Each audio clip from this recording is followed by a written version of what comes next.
কালটু তার 3টে গরুকে রূপনগরের জঙ্গলে ঘাস খাওয়াতে নিয়ে যায়। গরুগুলো সব ঘুরে ঘুরে মনের আনন্দে ঘাস খেতে থাকে। গরুগুলো তো নিজে নিজেই চড়ছে, আমি এই গাছতলায় বসে পাহারা দিই। বেশ খানিকক্ষণ হয়ে গেল, গরুগুলো মনের আনন্দে ঘাস খাচ্ছে।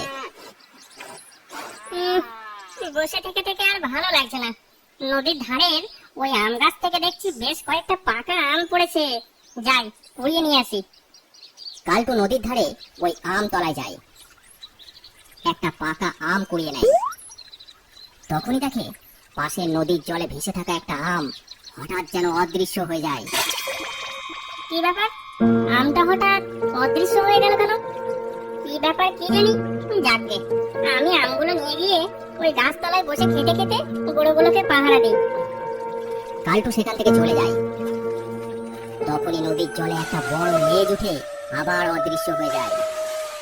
এদিকে কালটু ফিরে গিয়ে গাছতলায় বসে মজা করে আম খেতে থাকে।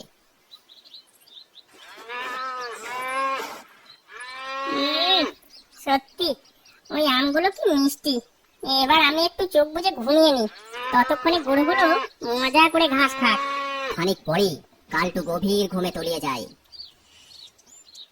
আর গরুগুলো ঘাস খেতে খেতে নদীর পাড়ে সেই আম তলায় চলে যায়। ঠিক সেই সময় জল থেকে বেরিয়ে আসে এক ভয়ঙ্কর ডাইনি জলপরি। ভয়ঙ্কর হাসি শুনে গরুগুলো